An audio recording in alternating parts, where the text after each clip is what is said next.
Ladies and gentlemen, we still on Nile TV International, our today's edition of Breakfast Show, and now pretty economic news concerning the latest decision of the Standard & Poor's credit rating institution from the which had actually decided to get us from the credit rating of Egypt to B from or instead of B minus, and the impact of this on the Egyptian economy and how it really improve and enhance the trust of the Egyptian economy, and how this was actually a great indicator of the structural monetary reforms have been taken and undertaken from the Central Bank of Egypt.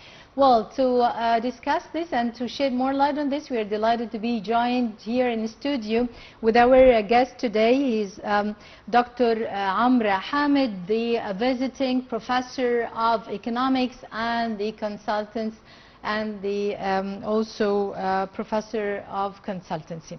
Dr. Amr, great pleasure having you with us today. It's my pleasure. Well, when we talk about the latest decision of Standard & Poor's concerning the credit rating of Egypt and with the stable outlook for the Egyptian economy and getting us our credit rating to B instead of B minus, this is actually a great indicator that we are going on the right track concerning the monetary structure reforms of the Central Bank of Egypt. First of all, what's your take on the decision and the concerning the monetary reforms as well? Let me start first by pinpointing that it's no doubt a positive step. It also reflects positively on the Egyptian economy as a whole, that's for sure. But from an economic standpoint, we tend to be somehow conservative, because the rating agencies like S&P, for example, or Moody's, or the economic unit, they also have some other objectives. And I think this improvement in the rating of Egypt, as you correctly said, from B minus to B, is more or less related to some political events that are taking place in the area where Egypt is playing a pivotal role. So from my perspective, it is not really 100% economic decision. It's both political, economic, yeah, exactly. Of course. It's giving they are Egypt integrating a boost. each other. Exactly. It's giving Egypt a boost in front of the world to be like an attraction, a hub for attracting FDI, foreign direct investments. Yeah. So this is how I perceive it on a more or less a conservative approach. Yeah, well, Dr. Hamid, before we talk about the impact of such decision on the Egyptian economy, let's talk about the policies undertaken behind to get us approach this. And first, after 7 years, like to get our credit rating to be improved. Mm-hmm. Yes.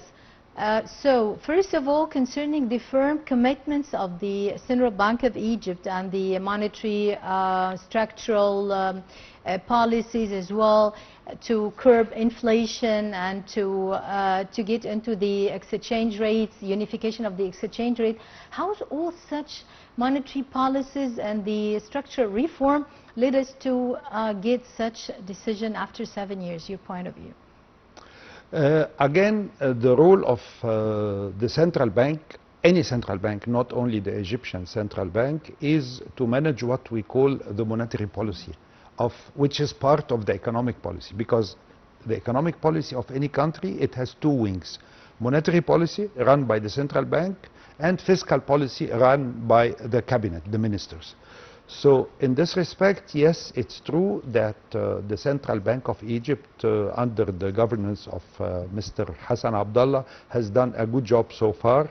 But from an economic standpoint, we expect much more in this direction. My conservative view, again, is that because Mr. Hassan Abdullah, he comes from the banking sector. Yes. So, and banking... Long history with the Exactly, banking exactly. He is maybe one of the most successful bankers, but banking as a whole belongs to a branch of economics called microeconomics. But the Central Bank of Egypt is running another, maybe more important branch of economics called macroeconomics. So the microeconomic mentality needs to be somehow purified from the objectives of microeconomics / banking, which is profitability, because if to succeed as a banker, you have to achieve profitability to your bank. That's what is going to make the owners, the shareholders of the bank, satisfied. But when you are running the economy of the country, profitability should not be the dominant objective. There are other much more important objectives, like, for example, development and growth, like inflation, how to control inflation, like fighting unemployment. And I'm not only speaking about unemployment of the people, no, unemployment of all the sources of the economic resources in general, whether it is human or non-human resources. So this is the point. And concerning your your observations here, or how you are here a bit cautious concerning such aims have been achieved or not. What do you think about concerning such aims?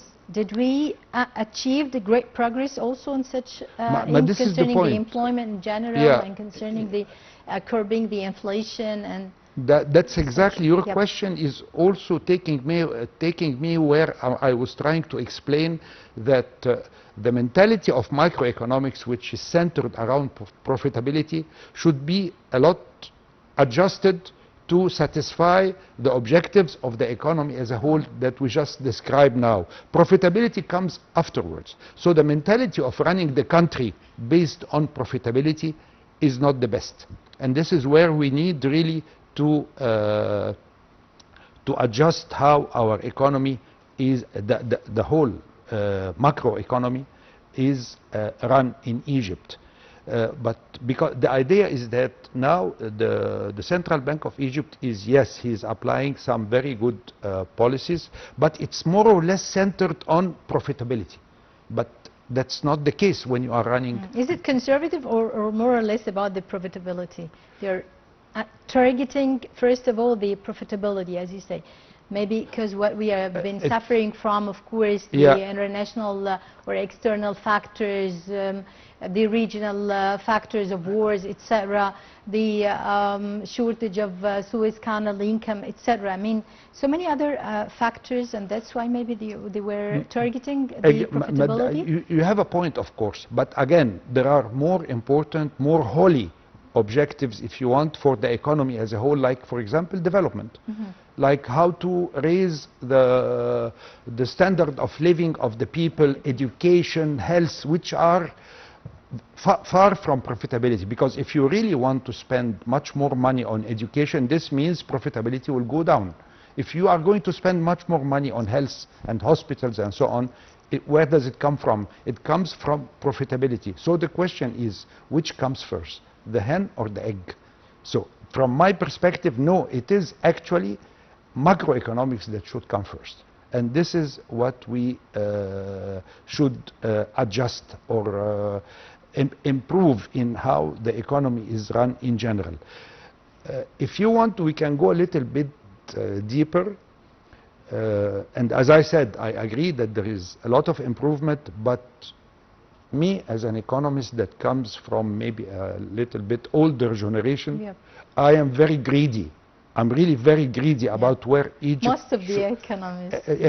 where we should go, because now, for example, if you speak from a GDP standpoint, Egypt is ranking number 45 worldwide.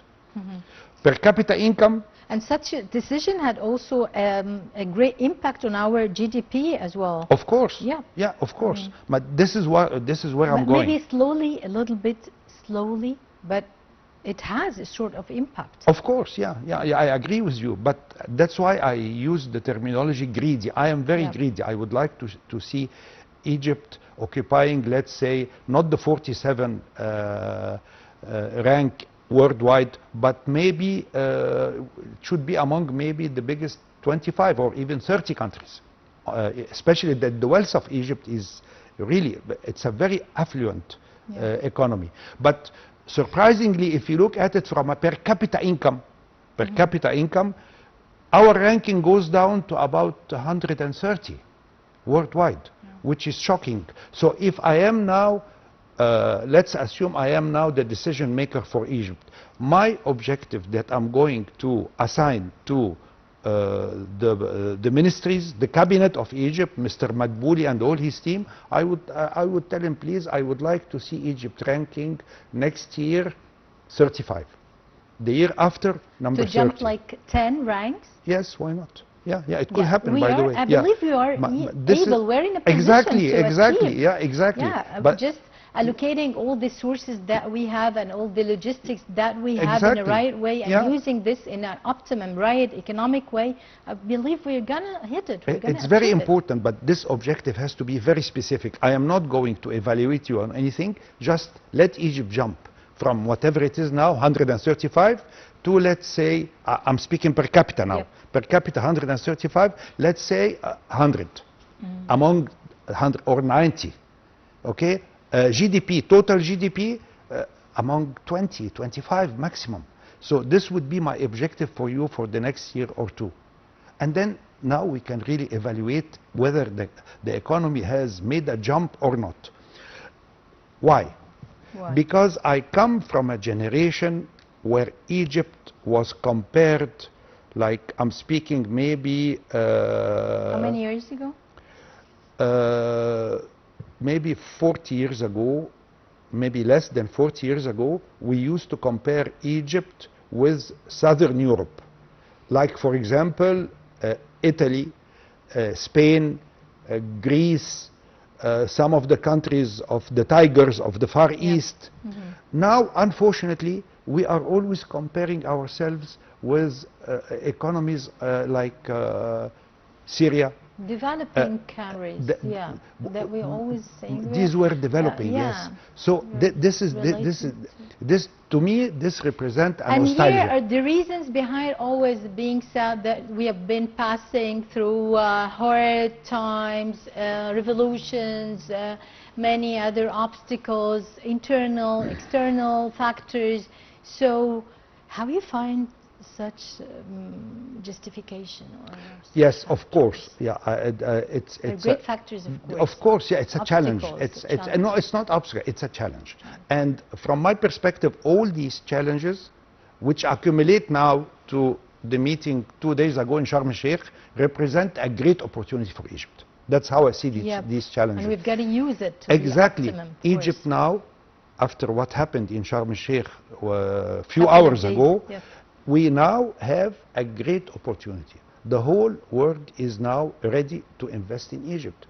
But the way it is right now, there will be a lot of question marks because we need a lot of improvements and restructuring in the rules, in the laws. Dr. Hamid, here your point of view, yes, concerning we've been we've been through many legislative reforms, infrastructure reforms, many other reforms, and concerning the law of investment law, many other things concerning the climate of investment climate to improve it and to enhance it. Your point of view here, your tips out of an expert to improve this and to build on what we really achieved a couple of hours ago or a couple of days ago on Sharm el-Sheikh, and the whole world was really focusing on Sharm el-Sheikh and what Egypt had achieved and could really achieve in the near future. Exactly, of course, but to achieve this and to take advantage of this opportunity now and today, you need to apply on the spot a lot of legal and judicial reforms within the economic sector, the financial institutions, including banks and other financial institutions. The central bank itself, it needs a lot of adjustments because this is how you are going to practically attract foreign direct investment, and not only in the real estate sector. Because what we are doing now is what we are very successful in selling desert land and exporting now real estate. But to me, the benchmark of a successful economy is not really real estate, but production, exactly industry, production, industries, agro-industries, agriculture. Yes. For a country like Egypt, of course, tourism. We're still ranking where we're not supposed to be in tourism. Egypt should be and one by the way, among. of course, such a decision of the S&P improved also or enhanced our tourism revenue as exactly, well. Yeah, but I cannot imagine how a country like Egypt is not ranking among the biggest 5 countries when it like comes Spain, to tourism. Like Spain, Thailand, like Singapore, France, yes. surprisingly, and we not really even to be one of the best. We are below Dubai. Yep. When it comes to tourism. Unfortunately, yes. So you see my point. How come? So the idea is what we need now is to direct all our rules and regulations and judicial reform towards achieving one word: confidence. How to create confidence in the economy as a whole. And don't you think that we didn't even get a bigger and greater confidence after what happened in Sharm el-Sheikh and after such decision of the S&P? Of course, but that's what we're aiming to. That's why I'm saying we have a great opportunity now and today to build on this. And if we are not going to use it to invest now, there are a lot of countries around us in the area that are waiting for us to fall so that they grab the opportunity. Example, if you want, Morocco, which is becoming a big challenger to Egypt. Sorry to say, tourism industry, Morocco really penetrating in industry and tourism in an incredible way. Exactly. These are our competitors, and they are waiting for us to lose the opportunity. Sorry to say, Israel, neighbor in the Middle East, and tourists now, they come to Egypt and then they go to visit Jerusalem, for example. So still, we have a lot of countries that are waiting, of competitors that are waiting for us to lose the opportunity that we have today and which we have maybe lost before. But please let me remind you that I'm speaking from the perspective of someone who is really greedy about where Egypt should be. And of course you're keen on for your country, as we all do. We are just talking and discussing this to get all the good for our country. I mean, to get all the best for our country. Exactly, exactly. Let me just tell you a story. It's a personal story. I think it was in 1979 when I went first to Greece, Athens in Greece. And then there was no mobile at that time, 1979. And then my late mother, she called me and she told me, Amr, how do you find Athens? And then I told her, Mom, Athens looks like Alexandria. Yeah. But Alexandria is much cleaner than Athens. Can you imagine this? Spirit as well. Yeah. Can you imagine up till then 1980 or whatever, Alexandria was even much better and much nicer than Athens. Look at Alexandria now. Where is it going? So these are. Yeah, and it's supposed to be, of course, a tourism destination. Exactly. Exactly. Yeah. Yes. Yeah. So. Yeah, coming back to the last decision of the Standard & Poor's, and of course all related, all the macroeconomics and macroeconomics items and topics, they are all related together. We cannot even divide this from such decision of S&P to tourism to investment. It's all related together. Mm-hmm. So when we talk about again about the more impacts on enhancing the tourism revenue, as you even discussed this, and the all the economic fields, how we can even use such last rating after 7 years of the to enhance the even the methodologies or the mechanism of the work of the cabinet or the Central Bank of Egypt as well. The rating of rating agencies like S&P, for example, what do they do mainly? we're speaking about an improvement in the rating, which reflects, number one, on the relationship between any country and the IMF, International Monetary Funds. Yep. Okay, okay. Egypt is relying on the IMF for some of the public loans, but it's not substantial. It's, if you compare it to the debt of Egypt as a country, it's a small amount. The idea is that international investors, they always follow what the IMF is doing. So if the IMF says this country is good, this will reflect good on the country. And if they say this country is bad, it reflects bad on the country. So, but behind its politics, as you mentioned in the very beginning, of course. Of course, yeah. Yes. Yeah. So the idea is that this reflects first on the IMF, on our relationship with the IMF, then on our relationship with other financing institutions, then, and more important, on our relationship with foreign investors. Last night, for example, I had a dinner with a small delegation from China. The Chinese, they are looking for opportunities in Egypt. Yeah. But are we really giving them enough attention like what we are giving to the Western countries? Till now, we do not really. You don't think it's not a sufficient attention? Well, till now, our commercial relationship with China is maybe one way. China exporting to Egypt. But the other way, it's still very, very low. That's one thing. The other thing, the Western bloc, America and Europe, are still getting much more attention than the importance of China, which is now the second superpower, I mean from an economic and commercial standpoint, after America, and believe me, in no time it's going to be the first superpower. Of course, yes. So and that's one thing. America, the other thing is that the Chinese, when they come to Egypt, they consider Egypt a hub to open for them not only the Middle East countries, but Africa. Yeah, of course. I mean, Egypt has a great position in the heart of China and for the Chinese products. And exactly. It's the gate to Africa. As you mentioned, really, it's a very interesting conversation with you, Dr. Amr Hamid, visiting professor of economics and economic consultant. Many thanks for being with us and for your time and your insights as well. Thank you. Have a nice day. Well, ladies and gentlemen, by this we come to the end of our today's edition of Look of Breakfast Show. Many thanks for watching, and from myself, Hanan Al-Kholi, have a nice day.